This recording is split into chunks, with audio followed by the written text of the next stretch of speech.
This is Ibrox.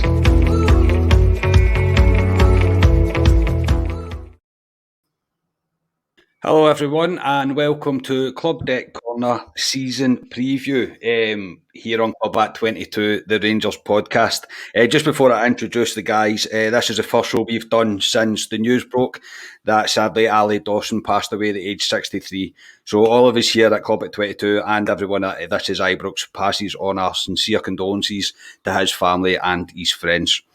So obviously, lads, there's not really an easy way to move on from that, so I will just move on as best I can. So I am your host, Scott Carney, and it is a pleasure to introduce our very special guest for this episode. We are delighted to be joined by Graham from This is Ibrox. Graham, thank you very much for coming on. I don't know if I'm a special guest, but I'll try my best. Thank you very much, mate. My pleasure. No, it's good to have you. As I say, we're really looking forward to it. As I say, we're delighted to have you here. And hopefully it's first of many anyway. And last but definitely least is my right-hand voice here on Club at 22, Ali Pearson. How's it going, mate? Thanks very much for that introduction. That was lovely. It's good. It's good to have somebody different on the podcast for once and not Scotia. So I'm looking forward to it. Yeah, so as I say, we're going to... I don't mean that, Ali, by the way. I just like to give you a hard time all the time. You know that? You do. Yeah.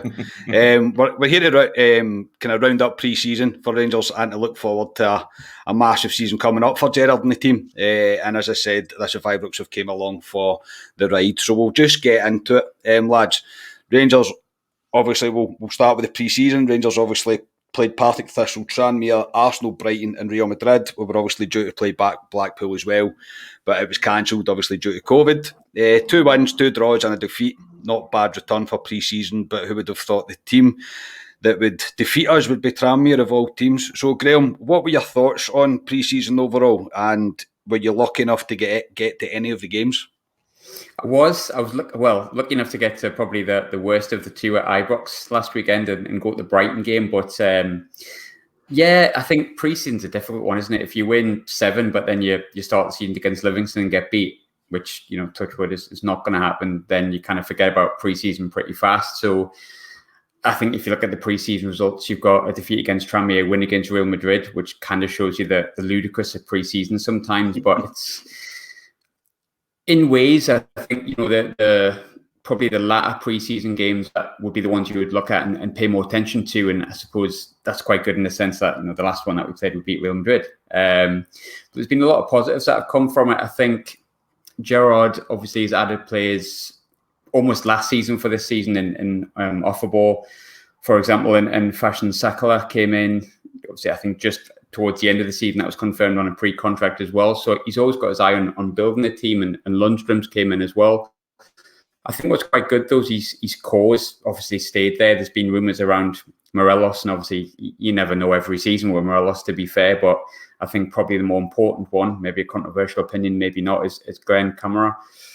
He's obviously stayed on board thus far. Again, touching wood again there. But his core players there, Goldson, Kamara, and hopefully Morelos will stay there as well. And if not, Cedric Gaten's looked pretty decent in pre-season, has he? And we haven't got if you're classifying him as a backup, he hasn't looked too bad. So all in all, very good. But I'll let you know sort of 4 games in how good the pre-season was, shall we say, in the league season. Yeah, I agree with that. As I say, it's quite hard to read into pre-season. Obviously, I think we spoke about it in a previous pod. Me and Ali had said that it's one of the first seasons where Gerrard's not had his full team there. Obviously, we've had a lot of players away on international duty and stuff, so he's been experimenting and tinkering with the squad quite a lot, and it's the most Rangers thing to do. To the only team you get beat off of is Tranmere. I mean, it really is. If anybody's seen that game, though, it was the most one-sided game ever. Tranmere just scored and Rangers didn't, and I think that kind of says everything about that game.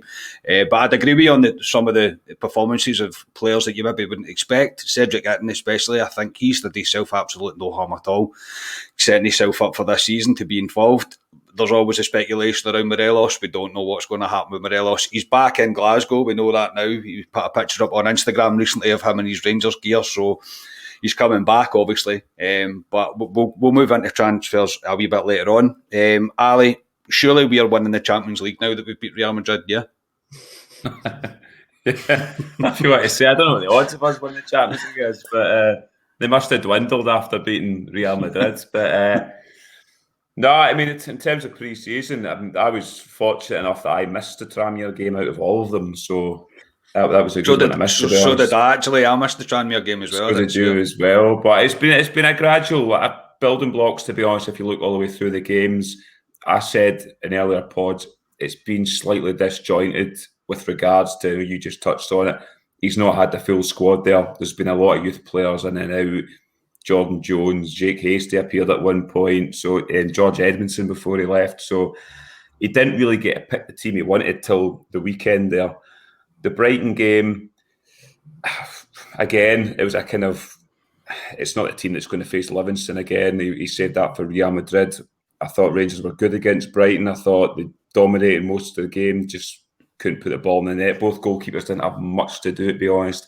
The Hadji goal probably there was definitely a goal. He didn't foul the guy, to be honest. The only highlight for Brighton was our pal Shane Duffy. That was a good first half for him. So, but no, in terms of Real Madrid game, we talked about it in our car pod, but I was very, very impressed with Rangers against Real Madrid. The movement, everything about them, they battered Real Madrid in that first half. I thought at points, I know people might turn and say Real Madrid were missing a few players, but still they had enough talent in that park to put a good showing, and they didn't mess about. Real Madrid, some tasty challenges as well, but that, like I said to you, that was the first time we've seen probably near enough Gerrard's starting 11 probably against Livingston that he's had a go at in pre-season, and it was like watching Rangers of last season. They looked sharp up for it, and there was players within the game that shone for us. Kamara, second half for me was unplayable at times. And as Graham says, Cedric Ayrton too, 3 goals in pre-season too, which is good for him. So no, it's all positive going into this Saturday. Yeah, so even on our post-match we done the Real Madrid game in the car, we didn't even mention like Kent's sitter. Do you know what I mean? It was only like after, and I got home, I was like, we didn't even talk about. I mean, we should easily have won that game by more, in my opinion.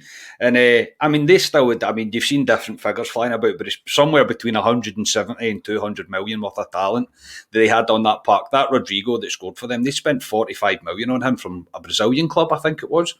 That's crazy. I mean, that's absolutely crazy money. Do you know what I mean? That's half of what Glenn Kamara costs. Let's be honest about that. So, I mean, obviously it's pre-season. We didn't look too much into it. I think the Real Madrid game was very, Gerrard was treat this competitive and go for it. Like literally treat this as a real game. And I think that was the first one out of the whole of the pre-season that he'd done that. And obviously the players knew as well. It's the game before we start the league campaign. So, Graham, Gerrard tinkered with a few things during the kind of pre-season. None more come to mind than Patterson and Tav in the same team and on the kind of right-hand side. What did you make of it, and do you think it's something we're going to see going forward? I think when you look at the squad he's building, as I sort of touched on before, the likes of players that have come in, none of them you could really guarantee would be 100% starters based on how well the team played last season, based on the fact that it's such a good squad. I think you have an idea of what his starting 11 would be. That'll obviously change throughout the season due to injuries, suspensions, whatever it may be. I think the beauty of it now is if you look at the Rangers squad from, even if you just go back 2 years ago, and you look at like the backup players that were there, the likes of, I hate criticising Jordan Jones because I quite like him, but the quality of player like Jordan Jones and Edmondson were players that were on the fringes, they were on the periphery of the squad. That's significantly improved. I think you'll want a squad of, I think any team that's in Europe and in wanting to win every competition will have a squad of about 26 to 27 players that you can rotate, and preferably 2 good players that can achieve in every position. You're going to have a position that's weaker than others. You're going to have players that you're going to say, the player that plays every week significantly better than the one that's going to replace him, but the replacement can do a job. And that's maybe something that couldn't have happened even, like I say, just 2 years ago. So I think a lot of the signings will be, they're about strengthening the squad. I don't think he necessarily needs to strengthen the starting 11 because it is, in terms of the rest of the league, for example, far superior. I think what you'll see this season is if there is and I hope there isn't, but they say there's a bad injury that even keeps someone out for just a couple of weeks, you've got a ready-made replacement there. That's not a significant downgrade in any area of the pitch, and I think that's massive, because when you want them to win, ideally 3-4 trophies in an ideal world, you're going to need a squad of 26, 27 players, especially when you get to things like Champions League finals. Do you know what I mean?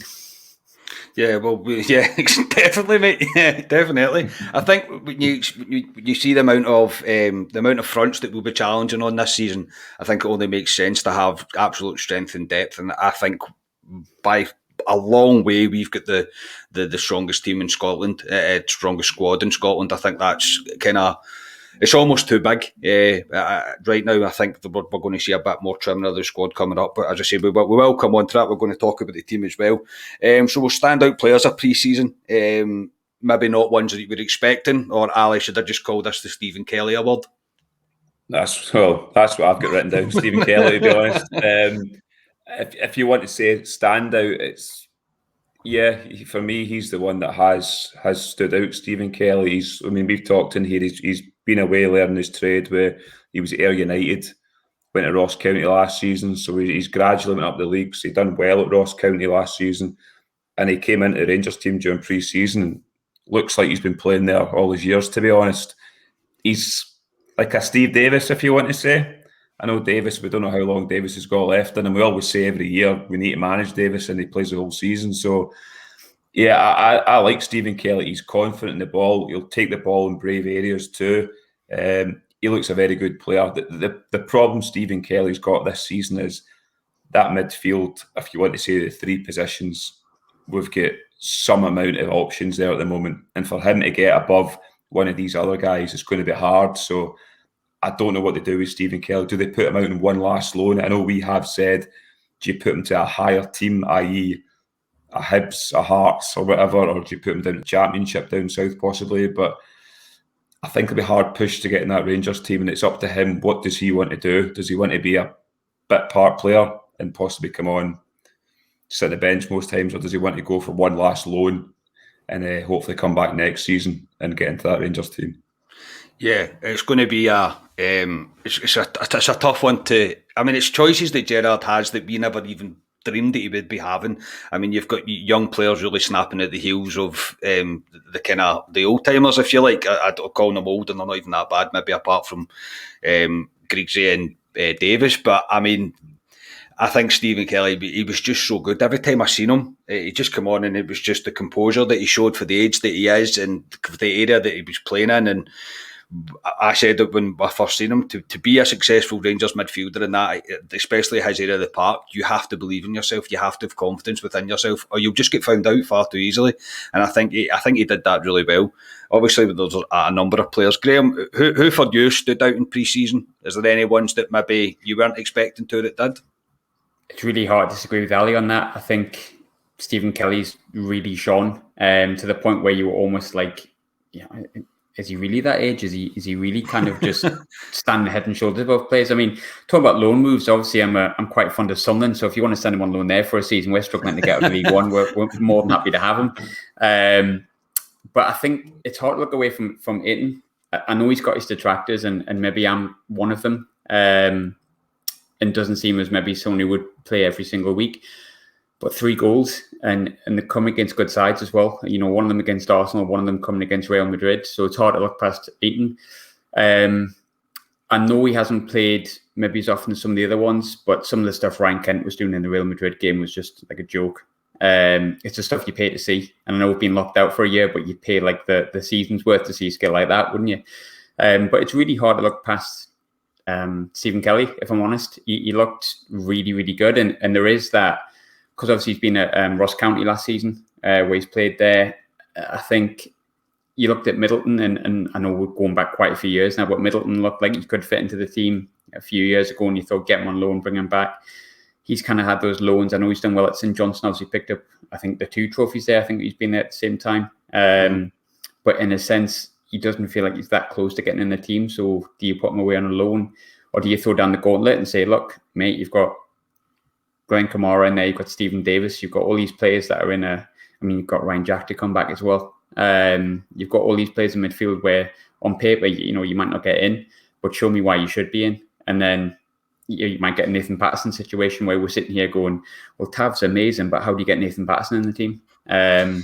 It's really not a bad situation to have. I'm loath to disagree. Loath to agree with Ali, because I'd like to give my own wonderful answer, but I think Ali's kind of nailed it. He just has been really good, and I thought going back to Patterson, particularly in the Brighton game, I think he looks like he's grown. He looks like a bigger lad. I was kind of lucky enough to see him when he was in the younger age groups in the academy, and he wasn't that big. He's definitely been eating his Monster Munch because his shoulders filled out and he's looking better. But of course, not as good as Stephen O'Donnell, allegedly. Allegedly, yeah. So make of that what you will. But Stephen Kelly, yeah, I tip my hat off to you, mate. Yeah, I think you've been the standout for me. Yeah, it's hard to disagree. As I say, I will give special mentions to Bassey and Scott Wright and Cedric Gatton, as you've mentioned, and Patterson as well. I mean, I keep saying it every time we speak about him. The boy's just ready. He's just absolutely ready. He's at the correct physique. He's at the correct sharpness. It baffles me that he wasn't playing for Scotland. It really does. It absolutely baffles me, because he offers so much more. And it's the belief that he's now got in himself as well. And Gerrard's installed that in him. Do you know what I mean? Gerrard's gave him the chance.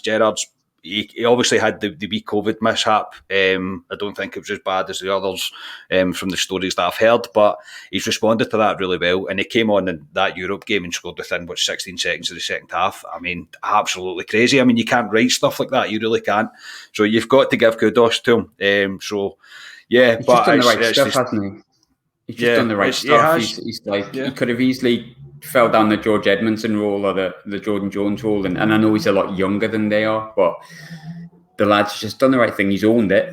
We all knew it was wrong. None of us I think the majority of us weren't really happy with that. I know I wasn't, because I wasn't happy with anyone breaking COVID rules, to be honest, because of the situation. I think the frustration was heightened between the general public, but he came out, he owned it, and then he went, well, I'll show you what I can do on the pitch. And I think if you play well on the pitch, football fans are the most forgiving people on the planet sometimes, don't they? So he's definitely done the right thing. He's come back this season with, 4 or 5 months ago, maybe that would have hung over him. He's come back with none of that hanging over him. And people are going, can he play instead of Tav? Can he play with Tav? Where do you fit him in? And that's just testament to him, because 4 months ago, he could have quite easily ended up not even being part of the squad because of that situation, and the way he's responded to it's been perfect. Absolutely perfect, mate. That's a cracking point, and I think that goal literally redeemed him, like by a click of a finger. That one strike, and everyone went, right, okay. Because I even remember, me and Ali spoke about it. Ali, you remember when we seen the lineup for that night? We were like, Bassey, Patterson, everybody's on the bench. What's he doing? Sungu. But Nathan Patterson, mate, are you in agreement with what we were saying there? Yeah, I mean, I was the same as Graham when we called them the COVID-5 here when they done their mishap.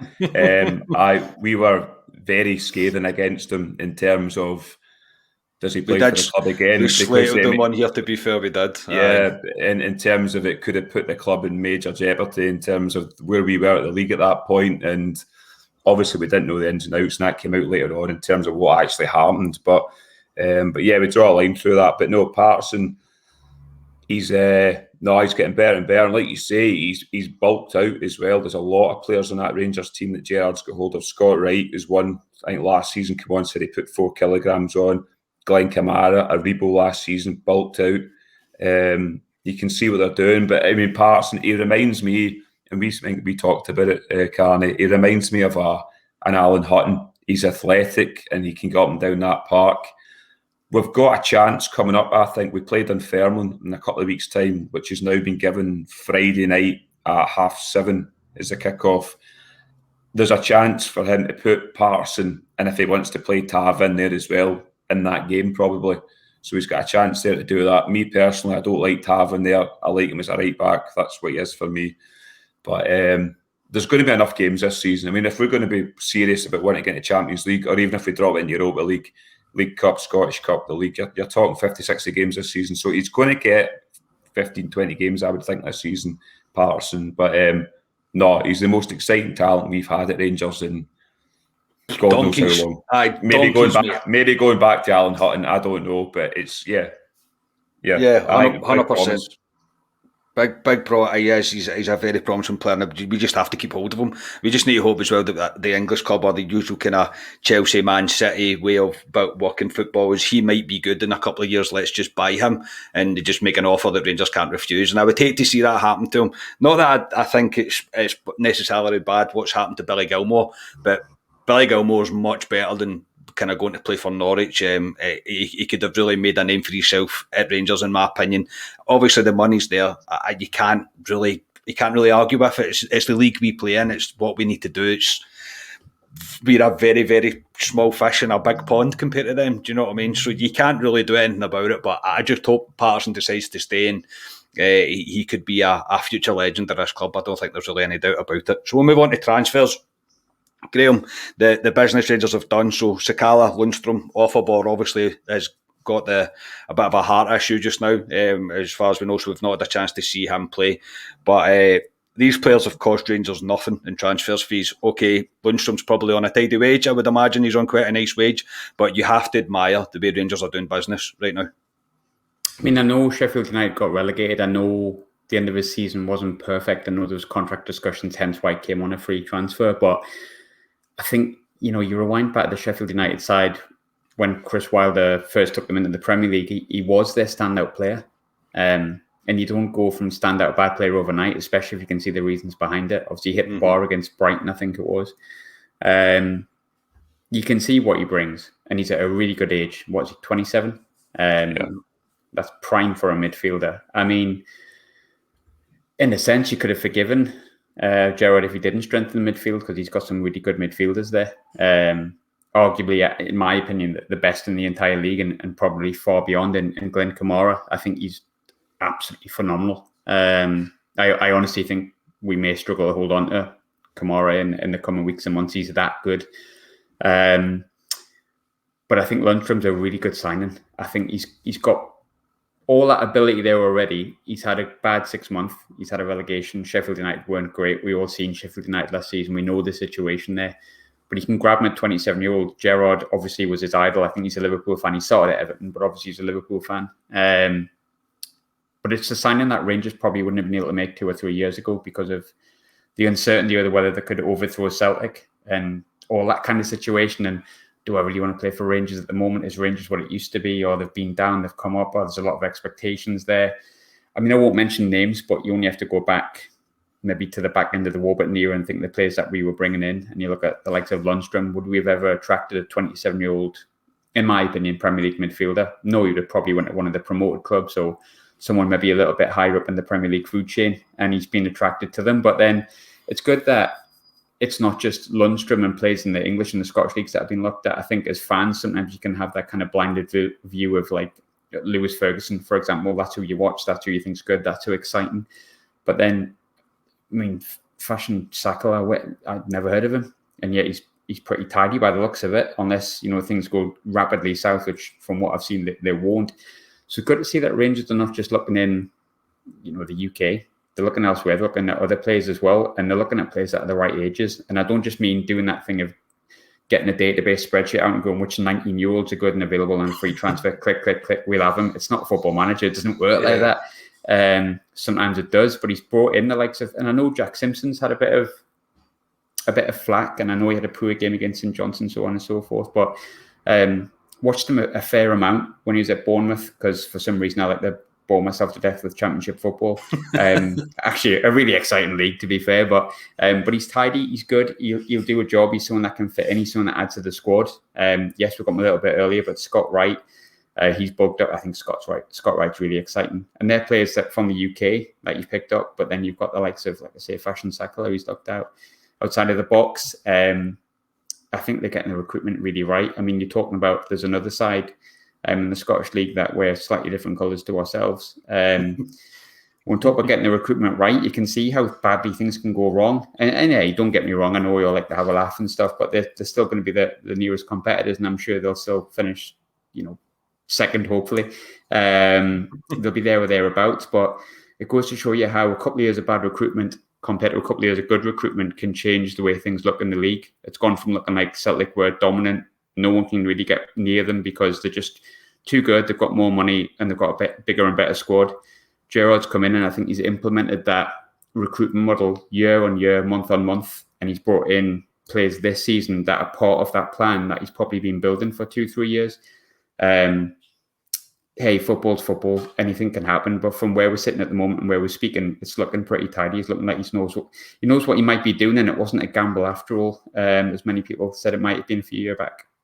Yeah, no, actually, I still remember clear as day when I got told that Gerrard was going to be a manager. I've told this story on here before. I remember saying to me and Ali and Scott, we're standing in the pub in the Loudon Taverns before to go to a game, and we were talking about who the new manager was going to be, and I'd been told that I have a friend, I will not name him, that's not fair on him, but I have a friend, and he told me, and I was like, no chance. He was like, 100% mate. He's like, it's going to happen. Turned around, told day two, they're like, not a chance. It's not going to be Steven Gerrard. The following week, Steven Gerrard's announced as Rangers manager. So, yeah, I'm a massive Gerrard fanboy. I've never hid away from that. I always have been. I've always had a wee bit of a soft spot for Liverpool, just for the kind of Champions League nights and stuff that Liverpool were part of. And I just thought Gerrard was just class. I've always thought he's one of the best midfielders of my generation. I don't think there's any doubt about it. And he has slowly evolved into this Rangers manager. He is now a proper Rangers manager. You can see it in the way he presents himself. You can see it in the way that he handles the press. You can see the way that he's thinking about the future and everything that he's bringing now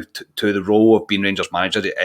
He's there and he's done it, and I would never want him to leave. Please never leave, Stephen. But it's an exciting time for Rangers, and I say you did mention the other side of the city there, mate. They blatantly took their eye off the ball, and they never thought this day would come. They never thought that this would happen to them. That big bad Rangers would be back, and we would break their hearts again, and we have done. And yeah, I mean, in terms of the way our squad is right now, we're head and shoulders above them. They've got a bit of catching up to do. So, Ali, we'll move on slightly. We're obviously still linked with Joey Veerman, and most recently announced today actually was a boy called Charlie McCann from Man United. I think he's 19, plays for under 23s. Do we need any more midfielders, mate? It's probably Ross Wilson. I mean, we don't really mention Ross Wilson a lot of the time, but Rangers transfer business since Gerrard's been there, I mean, there's been a couple of loans that haven't worked out.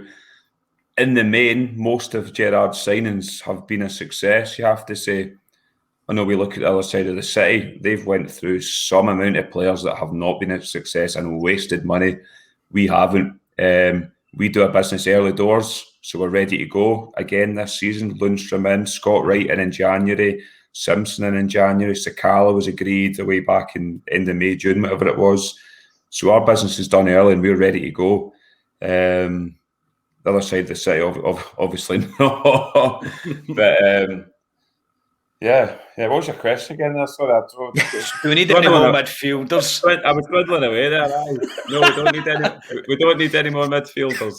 But no, in terms of the boy from Man United, that's the first time you've made an arse of it in a long time, mate. It's usually me who makes an arse of it. Because I was going down a wee lane there, but I'm back out of it. But no, in terms of boy from Man United, he's apparently he's been I couldn't say I've seen him, but apparently he's been a standout in the under 23s, attacking midfield. I think he came from Coventry.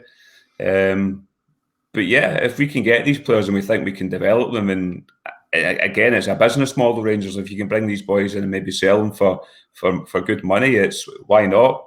Stephen Kelly obviously will probably be looking at that boy coming in at 19 thinking there's another guy just behind me as well. So yeah, we need to look at these players, Rangers. It's the way forward. And like I say, it's a business model. We've not sold anyone.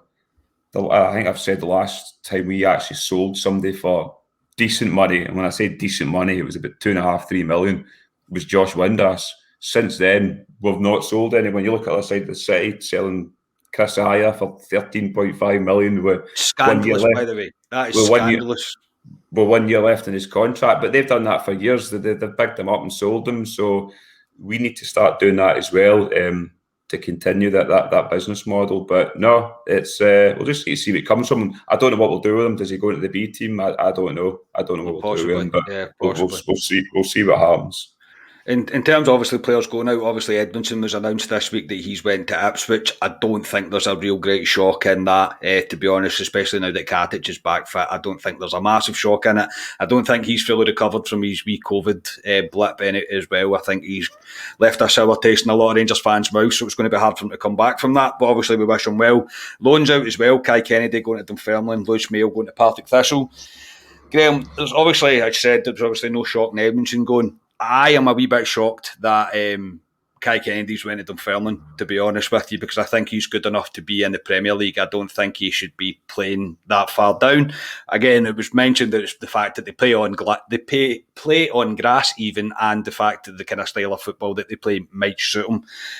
But anyway, do you see many more going? Obviously, we've been discussed Jones, Middleton, but I think personally, for Veerman to come in, if Rangers are still going to pursue Veerman, I think at least one blue chip player, if you like, has to leave. Yeah, because there's an element where you can have a squad that's too stacked, and you sort of spoke about it before. I think you want a 26-man squad maybe when you're firing 4 or 5 front, whatever it may be. I'll say it in inverted commas, I was lucky enough to watch just about all of Jordan Jones's games at Sunderland last year. And for me, I was excited when he came to Sunderland. Sunderland's a very different beast to the likes of Rangers these days. And Jordan Jones did what he did at Rangers, really. Turned up for the first 3 or 4 games and then kind of didn't for the rest of them. I think Jordan Jones, as much as he probably is desperate to play for Rangers, I think you can see that almost too desperate. I think we've probably moved on from Jordan Jones and George Edmondson. Sorry to pick those two out there with like the COVID two. I'm talking about them specifically as players. But if you bring in Veerman from Heerenveen, he's obviously desperate to come, or he's desperate to go somewhere. I feel like, you know, when it comes to the Scotsman sports section, we're writing about him sort of every single day about him wanting to leave to go somewhere. So he's obviously desperate to go somewhere. And I think, you know, the Dutch league is obviously a good market. He's had a good season. There's a real worry for me, and I hope I'm not tempting fate here, that Glenn Kamara is going to get a bid put in before the end of the window. And it wouldn't surprise me. Like, the more I watch him, the more I just think, oh, he fits into an Arsenal, he fits into a Southampton. And you know, Rangers are obviously a bigger club than the likes of Southampton and stuff like that. Significantly bigger. The problem you've got, and it's no offense to the rest of the clubs, because there's a lot of good young players, a lot of good young teams in this league. You know, Hibs have, I know they're not perfect, but Hibs are getting better. Livingston's improved, but it's not the same standard as playing against 19 Premier League teams that, in all honesty, are probably going to match most of the teams and beat them in the Scottish Premiership. So, yeah, as much as you've got European football, Champions League football, you can't blame players for going and wanting to be the next. Sorry for swearing, but Virgil van Dijk, for example. You see it so often. Do you know what I mean? You see these players that come, and there's more and more Scottish Premiership players that go from the Scottish League into England and do really, really well, and they go from being £13 million players to 70, 80 million pound players. I have a real sneaking suspicion that someone's going to put a bid in for Kamara. You've just got to hope that he goes, nope, if you come in for me last minute, I'd rather have at least 6 months at Rangers. But the Premier League has a lot of money. There's probably a reason why Gerrard is looking at midfielders, or Ross Wilson's looking at midfielders. And it might be just because maybe that is the case. But I hope not. I really hope not. But I think if any of the big players are going to go, I think it might be him. I would 100% agree, unfortunately, but as well. 75 million if he does, mind. That's what I want. Yeah, easy 75 million and the rest. But I also, plus add-ons. I do think the fact that we're linked with another midfielder, obviously Veerman, and obviously I know this boy's young that's coming in, he's only 19, so he possibly could go to the Colts team. But when you're linked with midfielders, you're like, right, we're already pretty stacked in that, so you almost feel like there's something maybe going on. Look, I've got no inside knowledge before anybody tweets me or anything. I don't have any inside knowledge. This is all just us talking about it, the speculation around it. I think we all know that Glenn Kamara is probably one of the biggest assets the club have. footballing, yes, but business-wise as well. 50 grand we signed this boy for, and we're easily 20 million for him. Easily. I don't think Rangers should be considering anything less than that, considering what Ali mentioned as well, 13.5 million for Aya when he's got a year left in his contract. That is madness, absolute madness. So Rangers should be holding out for this. Ali, are you in agreement that if anyone's going to go, it's probably going to be Kamara, possibly Morelos? Yeah, well, I mean, in terms of fringe players as well, like we mentioned, we need to trim the squad. Boys like Middleton, will he go out and loan again at St Johnstone? Jake Hastie's still is. Jake Hastie's, and he's not a young boy, Jake Hastie. Jake Hastie's 22 years of age. I've seen a lot on Twitter saying he's a young guy, do you put him out on loan again? He's 22. To me, he's gone past that stage now. He's not good enough. He'll need to go. Jordan Jones, I know Graham's seen him down at Sunderland. He did well at Sunderland, to be fair. Well, he did well. When we signed Jordan Jones, I was excited about Jordan Jones because I thought I could see him on the other side with Kent, with a Morelos through the middle. And I think Graham's right. I think he tries too hard.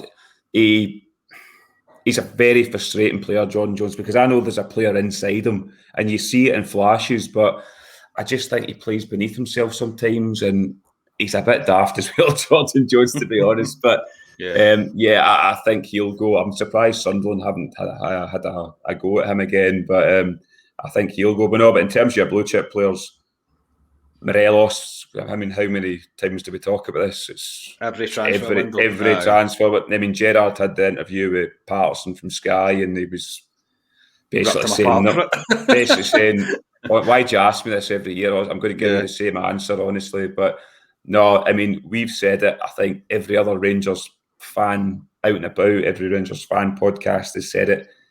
Glenn Kamara is the one we've all said that we think will go. He had a fantastic Euros with Finland. Against Real Madrid, he was frighteningly good that second half. I even said you could see him slotting into a Real Madrid team. He was that good. He was schooling them at times, and he's the most improved player I've seen at Rangers in a long time. I remember when he first came and Neil McCann was saying how good he was, and you always thought, he's come for Dundee. I know he was schooled at Arsenal, but he's come for Dundee. And the way he's excelled from the first time he came into Rangers to what he is now, it's frightening, the development of him. And I mean, he's going to go. He's going to go to a big team down in the Premiership. We all know that. But I mean, I would love him to stay because I agree with Graham. I think he is our best midfield player at the moment. He's head and shoulders above a lot of players, and I would say slightly just above David Turnbull at Celtic. Apparently, he's the best midfielder in Scotland, David Turnbull, but he can't last 90 minutes. He can only play 65 minutes or something like that, Yeah, but no, Glenn Kamara, for me, at times when I watch him, honestly, love hearts in my eyes watching Glenn Kamara. And if he has to go, he has to go. But I want a big fee for him because we're not messing about here. Rangers of previous might have, but I don't think Rangers will, and I think Ross Wilson and the rest of the board will not allow him to go for 10, 12 millions that have been maybe thrown about in the press. No, it's not. It's not even close. I mean, they have to hold out on this. Look, I don't know if Glenn Kamara is that desperate to leave. He's obviously going to get a crack at Champions League odds as well just now, so that may play a part in it. If he really wants to leave, that's the only thing that I can see bringing the price down is that the club might go, right, well, he doesn't want to be here. But I mean, no less than 20 million. Honestly, if he goes for any less than 20 million, I'll be furious because I think 20 million is cheap for a player like that, especially if it's going to be an English Premiership team coming in for him. He's worth more than that to them, in my opinion. Anyway, we will move on, gentlemen. We'll move on to the season coming up, what we can expect from it.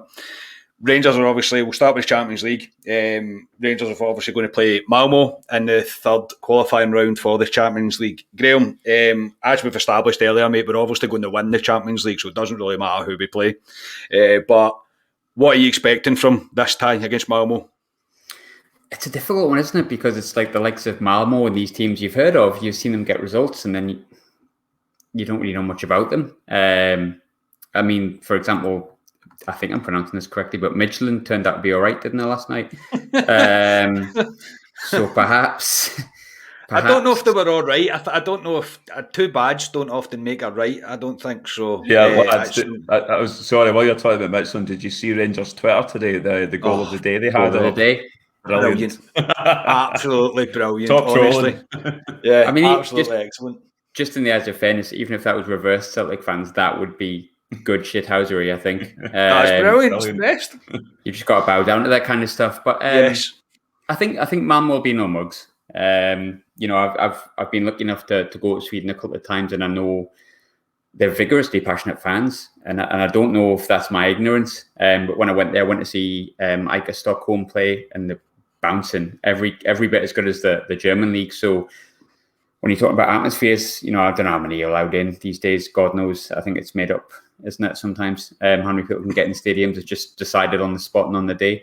I'm guessing Sweden might be slightly more ahead of us because I think they've had a slightly better COVID world than we have, if there's such a thing. But in reality, you would be disappointed if you didn't win at least one of those games and draw the other, wouldn't you? You don't look at Malmo and go, oh, there's this player, that player, and the other player. You're researching the players. You're looking at the players. You're thinking, oh, who's this? And that, don't get me wrong. Zlatan Ibrahimovic was once a young player for Hammarby, I think, and there might be a Zlatan Ibrahimovic in there that just destroys us, and that's it. And I look like an idiot on a recorded podcast. But hopefully that's not going to happen. I think you would have liked a bit easier, but is there such an easy tie in this kind of European competition at any level? Probably not. But I think we should, and should is a funny word in football. If you're looking on a paper, players that you rate, players that you think can get by, there's a lot more on the Rangers team I would have than Malmo team, because the ones at Malmo I don't really know too much about. The ones at Rangers, yes, I support Rangers, but I would have probably heard of if I didn't. But it's about being professional, I think. Go and just doing the job, not thinking you're going to turn up and smash them because you've got my opinion that you haven't heard any of the players. And I'm pretty confident that Gerrard will have done his homework. He'll know his stuff. And, we've known, I think, those opponents for a while, or who we could have played for a while. Turned out to be Malmo. I'm sure he's done his homework. You can always put a disastrous performance out of nowhere. St. Johnson. But you should be looking to win that, and I don't think it'd be a disaster if we didn't. But it wouldn't be very nice, would it? It wouldn't be very nice at all. No. You'd rather have a bit of a go now that we've got in that position to be able to go further forward with it. So, yeah, I'd like to see you win, but I'm not going to say we will, because this is recorded, and I don't look like an idiot. So, well, the question we're going to end, we'll finish with. It's going to be recorded, and you'll need to answer it. I'm sorry, but I mean, we've kind of spoke about it as well, that to have aspirations to be in the group stages of the Champions League, Malmo's the kind of bread and butter team that you're going to have to beat. And there's no disrespect to them. I don't mean that in any way to sound disrespectful. I know they're the top of their league just now. I don't really look too much into that. I think Rangers are coming in quite fresh to this, so they've had half a season. You can kind of say that weighs itself out and kind of levels itself out. So we'll have to wait and see. But I think I don't expect Rangers to get through this round comfortably. I don't, as if we're going to dismantle them, but I don't see any other way than Rangers getting through this qualifying round. Ali, your thoughts on Malmo? They don't scare me, Malmo, if I'm being honest. I mean, they just get past Helsinki there. I know they're 12, 13 games into their season, so folks say they're up to speed, and we're maybe not up to speed in terms of we just kick off on Saturday, but I mean, we've said, and you just said it there, if you want to be in the Champions League, you need to beat teams like this. If we can't beat Malmo, we don't deserve to be in the Champions League. That's the end of it. We'll drop into Europa League. But I really do fancy us to beat Malmo. If you put the Rangers team down in paper and put the Malmo team down in paper, I know, like Graham says, we don't really know the Malmo players, but the Rangers players, I'm sure they would pick many of the Rangers players to be in their team. I would fancy us against Malmo. I really would. I think Malmo, were they not the last team? Was it 2011? They put us out. Going into the Champions League was the last time that we were in. So there's a wee bit of a grudge match going away back to then. So, yeah, I mean, in terms of percentage, I would probably put us 60-40 favourites of putting Malmo out, to be honest. Yeah, I'd go agree, mate. I think things have went full circle in Europe terms now. We're back where we left off. So we'll, as I say, I'm looking forward to it. I mean, obviously it was rumoured that there was going to be, not rumoured, according to Rangers and according to the Scottish Government kind of roadmap that they have for letting fans back into stadiums, this is going to be the first full house. I don't see it happening. I really want it to happen because I think that is truly a night to remember. You'll never forget that night. It would be unbelievable. Literally, Ibrox will be shaken to its core if that's the first full house of the season. But yeah, I mean, I fully expect Rangers to get through with it, get through this round, and then we'll see what happens in the following round. But I think if Gerrard manages to get qualification to the Champions League, I mean, these group stages even, you can't criticise a guy at all. I mean, the guy was going to literally be even more of a legend he already is to get us there in the first time of trying in all these years. So, yeah, we'll move into what we expect from the league. Ali, I'll come back to you. Well, first, I suppose I'll say my bit. As everybody knows that listens to our podcast, I am a pessimist. I don't like being too confident going into anything to do with predicting anything to do with Rangers. But this is a massive but. I cannot see past us completely dominating this league season. I cannot see past it.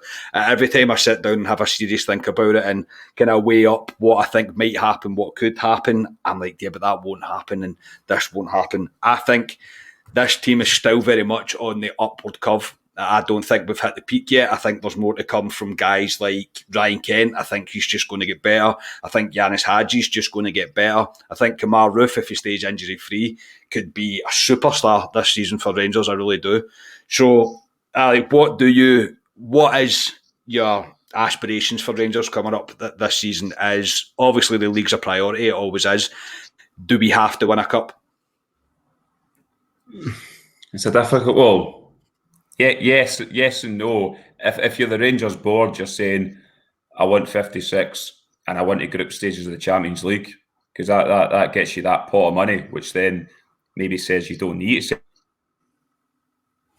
that financial backing behind. But I'm confident going into this season. I look at the Rangers squad we've added to it. The strength and depth in that Rangers squad at the moment is frightening. And I know I don't like talking about the other side of the city, but if you look at the other side of the city at the moment, look at the team they had out last night. I couldn't tell you half the players. I mean, their backline was the two young lads. It was made of paper mache, I think, mate. Oh, they are in absolute shambles at the moment, and it's their own making, and it's hell mend them. But we need to concentrate on ourselves this year and not look across what they're doing, because I honestly think we can motor away in this league. I really do. If we can keep guys like Kamar Roof, I've mentioned him, fit, Joe Aribo's, it's frightening the talent we've got. And but yeah, I think Gerrard's got a wee bee in his bonnet in terms of the cups, because we should have won a treble last season. Let's be honest about it. We should have won a treble. It didn't happen. I think we will win a cup next year. I really do. And if he can get into group stages of Champions League, what a season that'll be for him, really. But no, I'm very confident. And you know me, even last season when we were about 15 points clear, I was still saying, well, you never know. But I'd already ordered the banners and everything, mate, and you were still saying, "Oh, hold on, wait." Yeah. I was wishing that you could still do it. I was ready to party, man. I had the scar tissue for years gone by, but no, going into this season, I'm very confident. Rangers, the league's the be all and end all to me. The cups are bonuses. You need to win, and being a Rangers team needs to win cups, but I fully expect Rangers to win 56 and a cup along with it.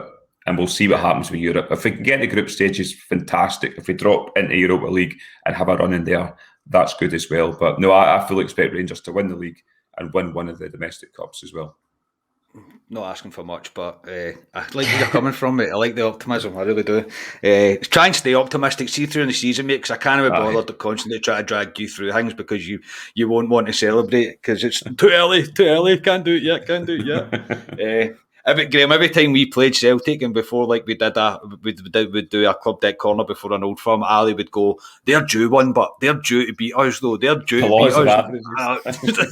It was constant. But Graham, anyway, what's your thoughts on the upcoming season? What do you expect from Rangers?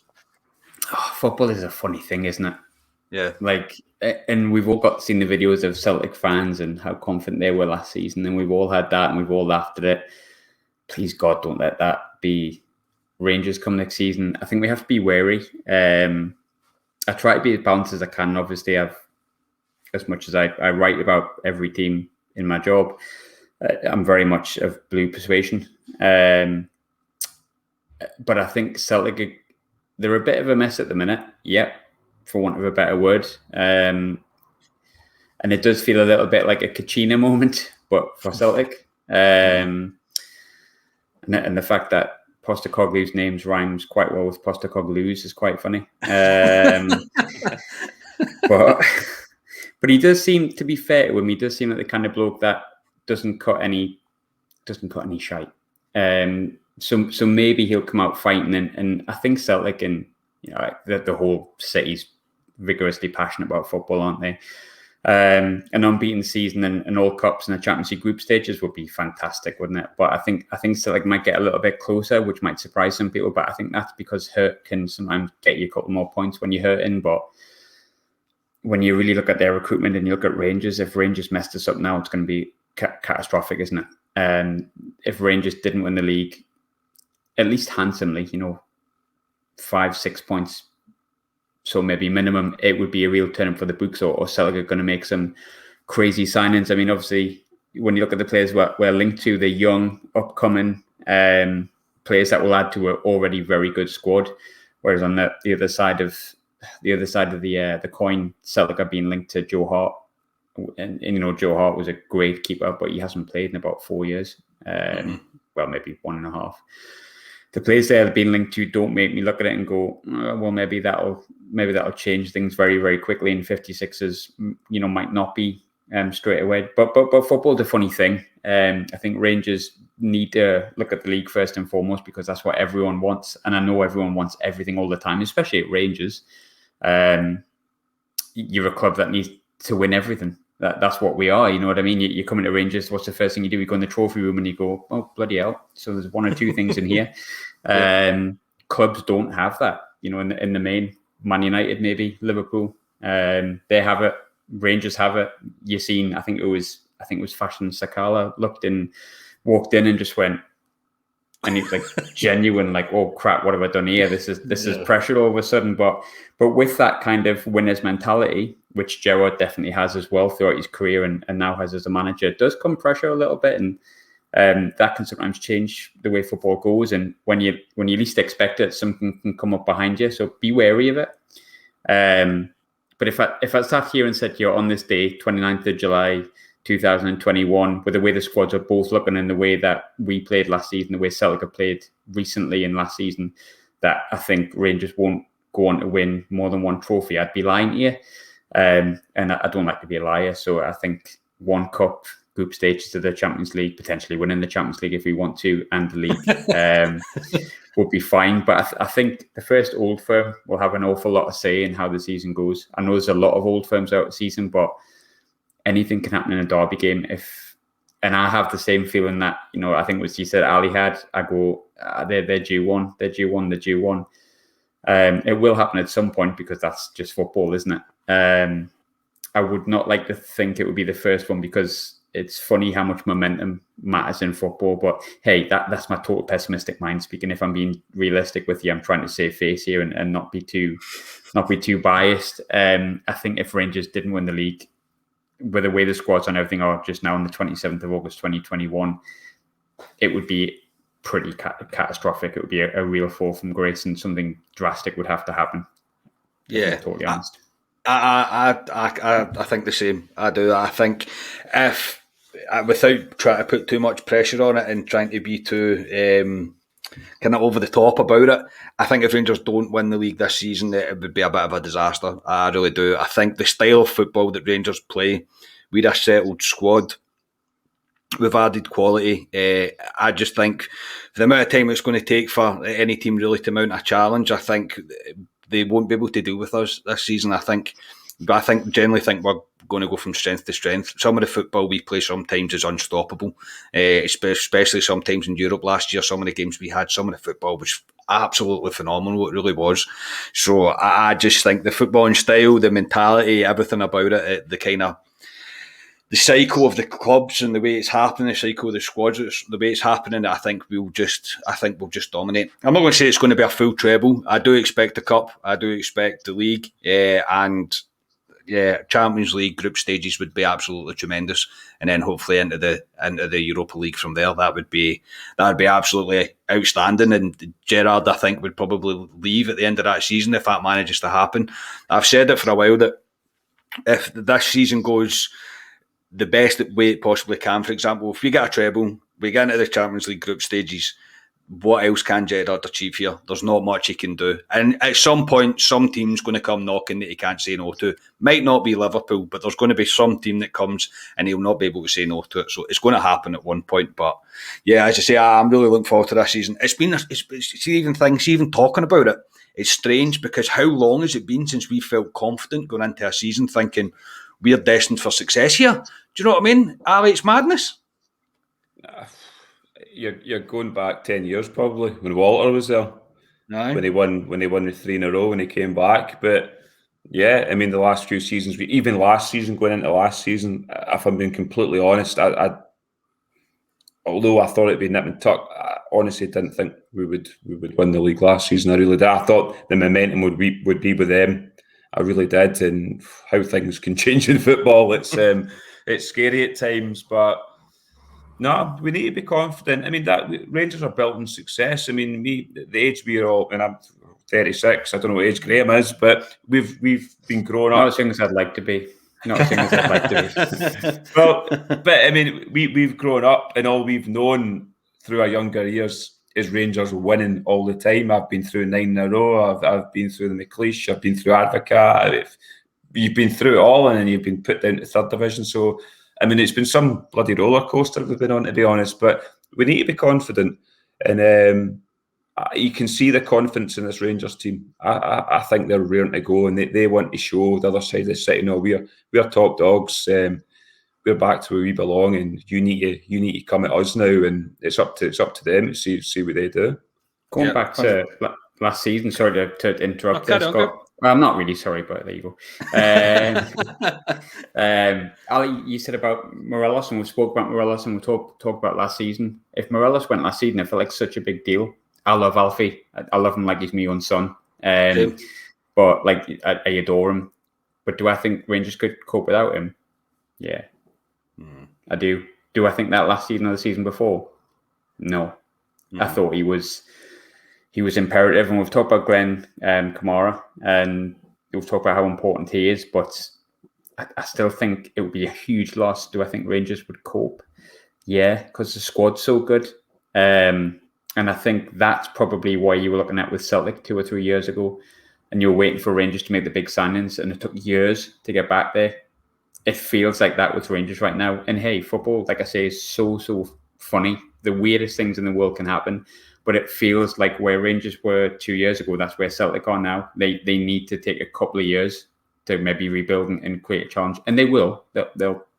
It's just the way it's always worked. But I mean, I obviously grew up in a very different place to you, Ali. I grew up in Sunderland. And when I was 4 or 5, the first shirt I ever got given was Rangers McEwen's lager. Red and white stripe, red stripes on the top. Yeah. And it was, I said to my dad, I knew nothing about the city, nothing about the club. And my dad just said, great shirt, great team, winning team. And I went to see, throughout the years coming up to Glasgow when I was young, Gaza, Laudrup, all those sort of players. And you just seen them as like a prestige team. I moved to Glasgow permanently 2012. So I basically coincided with Division 3. The banter years. Oh, the banter years, it was indeed. So I obviously had chose my team a long time ago when it came to Scotland. And, you think when you come up, you think, oh, Ibrox amazing. And it was a bit of a shell of itself. Like I was there when we got beat off Annan at home, for crying out loud. Sandaza scoring and then going on a radio show and telling everyone how he was desperate to leave. And it was a Celtic fan. And total banter years is the only way you can put it. And it feels a little bit like, even though I wasn't here, it feels like when I look at Rangers as team, I look at them the way I did when I was 6 or 7. You go, some team, some players.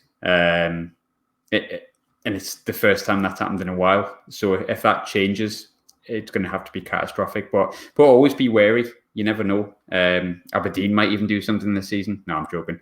But you just never know what happens in football. But, if we're putting everything together, like you've said, Scott, like you've said, Ali, it's going to have to be a catastrophic fall from grace for things to go at least wrong in the league this season. In a cup, one game can change things, as we've seen. But we had like 3 bad games throughout an entire season last year. I include maybe Europe in that as well. If we have 7 bad games this season, we still might be all right with the quality we've got. So, yeah, onwards and upwards. Onwards and upwards indeed. So, we've ran on a bit, gentlemen, so we're going to finish with that. We'll do 2 questions, okay? So just one word is what I need for you from this, okay? Ali, who will be Rangers Player of the Season? Ken. Graham?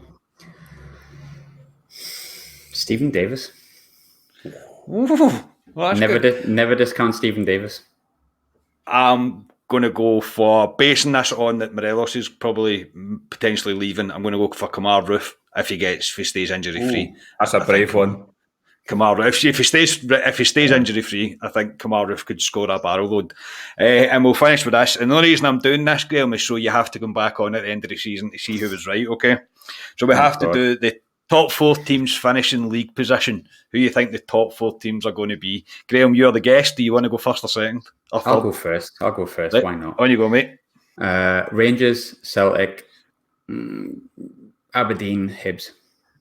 Okay. Ali? I've got the exact same written down. Yeah, no, it's always really between Aberdeen and Hibs for 3rd place. Celtic will come second. As much as we laugh about them, they will come second. Aberdeen and Hibs. Aberdeen have strengthened this season. We do know they shit the bed, but I'm the exact same as Graham. I've got Rangers, Celtic, Aberdeen, and Hibs in 4th. Right, well, don't tell me you got a hat. I thought you were going to say you got a hat trick the same. No, I'll go different then. I'll say Rangers, Aberdeen, Celtic, and Hibs. Oh, Christ! And the only reason I'm saying that is I genuinely believe if they hit a rocky patch, Celtic near enough kind of start towards the mid of the season, I think it's a slippery slope for them. I really do. I don't think they'd be able to cope, and I think they could go down. And Aberdeen actually played not bad the other night. I seen the highlights of that game. They actually played not bad, and they're use your law of averages, Ali. They're due to do something. Do you know what I mean? They are due to do something, Aberdeen. So, look, I'll be wrong, and I'll end up with pie over my face at the end of the season. I'm fine with I hope you're right. Yeah, I'll go with Rangers, Aberdeen, Celtic, and Hibs. So I'll take the hit on it. But yeah, that'll do. As I say, it's run on a wee bit. So all I can do is thank you, Graham, for coming on and representing This Is Ibrox, mate. Where can everybody find This Is Ibrox? Twitter, Instagram, twitter.com, I believe it's This Is Ibrox. If you type in This Is Ibrox, you'll find it in the search bar. If you don't know how to use Twitter, don't bother using it. Just go on Instagram and type the same thing in. And if you don't know how to use Instagram, then you're knackered pretty much.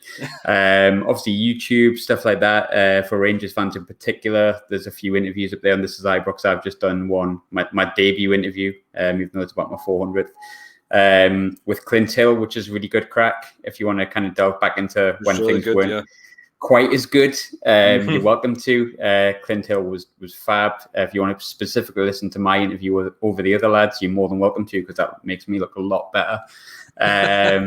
But just type in This Is Ibrox, you'll soon find it. I believe all the tags at the end of This Is Ibrox. Scott's obviously angry right now because I've obviously said that wrong. It's obviously got something else on the end, but you'll find type in This Is Ibrox pretty much anywhere and it'll come up. I think am I right in the web? There's going to be a new website coming shortly as well.